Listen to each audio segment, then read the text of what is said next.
Marc Marquez kembali membuat perbedaan dari pembalap Honda lainnya setelah merebut 10 besar untuk akses langsung ke Q2 di Grand Prix Qatar. Setelah keempat pembalap Honda berada di urutan terbawah dalam Team Sheets pada latihan pembuka di Lusail, Marquez kembali harus bergantung pada Derek. Kali ini, dia menguntit juara dunia dan pemimpin klasemen Francisco Bagnaia. Marquez menghabiskan beberapa kali putaran di slipstream Ducati dan, meskipun ia kehilangan lap terbaiknya karena bendera kuning, ia tetap berada di posisi ke-10 hanya dengan selisih 0,014 detik.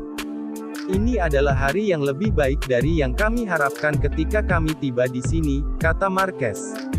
Untuk masuk 10 besar dan langsung masuk ke Q2 adalah kabar baik bagi kami di garasi. Saya dapat menemukan waktu putaran yang bagus di belakang Pecco karena itulah yang harus kami lakukan. Besok kami akan mencoba mempertahankan posisi ini dan memahami bagaimana lintasan berkembang sebelum dan selama sprint. Kami perlu melihat ban apa yang terbaik untuk menghadapi serangan waktu dan terus beradaptasi seiring perubahan lintasan. Untuk saat ini kami bisa puas dengan apa yang telah kami lakukan. Rekan setimnya Joan Mir menirukan taktik penarik Marquez dengan meninggalkan pit di belakang Bagnaia. Lap terbaik Mir juga dibatalkan karena bendera kuning, tetapi itu tidak cukup untuk tetap berada di 10 besar dan dia menyelesaikan hari itu hanya di urutan ke-17. Hari yang agak sulit bagi kami karena kondisi dari pagi hingga malam banyak berubah, tidak hanya suhu tetapi juga lintasannya, kata Mir. Kami kesulitan di pagi hari dan kemudian di malam hari perasaan saat menggunakan ban pertama tidak begitu baik. Ini berarti saya harus menggunakan waktu putaran dari medium yang tidak memiliki kecepatan yang sama dengan kecepatan soft, yang mungkin terendah 53 pada menit-menit terakhir sesi. Kami memiliki informasi yang baik untuk besok sehingga kami dapat memulai dari dasar yang lebih baik. Pembalap Prima Pramac, Jorge Martin, keluar sebagai juara sprint race MotoGP Qatar 2023 setelah balapan di sirkuit Lusail, Minggu, tanggal 19 November tahun 2023, dini hari WIB. Martin menyentuh garis finish lebih dulu setelah mengungguli Fabio Di Giannantonio, Gresini, dan Luca Marini, Muni VR46. Finish di posisi keempat dan kelima adalah Alex Marquez Gresini, dan Francisco Bagnaia, Ducati. Melalui hasil ini, Martin mendapat tambahan 12 poin yang membuat dia memangkas selisih angka dari Bagnaia. Dia kini hanya tertinggal 7 poin dari Bagnaia, sementara Bagnaia kesulitan mendapat kecepatan selama sesi sprint. Bagnaia yang start dari posisi kelima melesat ke depan. Namun, Martin berhasil melewati Bagnaia dan melesat ke posisi ketiga.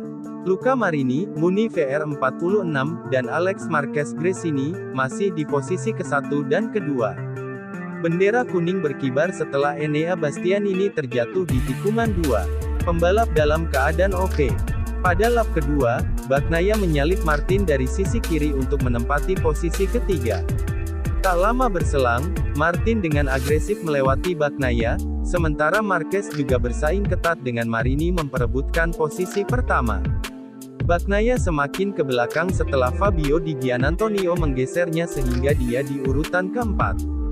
Jarak antar pembalap di urutan 5 besar tidak terlalu jauh hingga lap ketiga.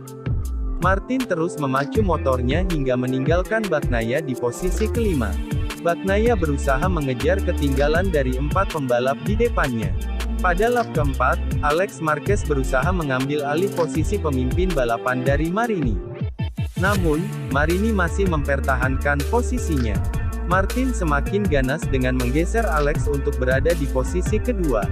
Setelah itu, dia terus mendekati Marini hingga berhasil mengudeta posisi Marini saat memasuki lap kelima. Hingga sesi tersisa 3 lap, Martin masih memimpin, diikuti Di Giannantonio, Marini, Marquez, dan Bagnaia. Posisi Bagnaia semakin terancam setelah Maverick Vinales Aprilia berusaha mendekatinya. Namun, Bagnaia terus mempertahankan posisinya. Saat sesi tersisa 2 lap, Di Giannantonio berusaha merebut posisi pertama dari Martin. Tetapi, Martin terus memacu motornya agar tidak tertangkap pembalap asal Italia tersebut. Martin terus mempertahankan posisinya hingga sesi selama 11 putaran tersebut berakhir.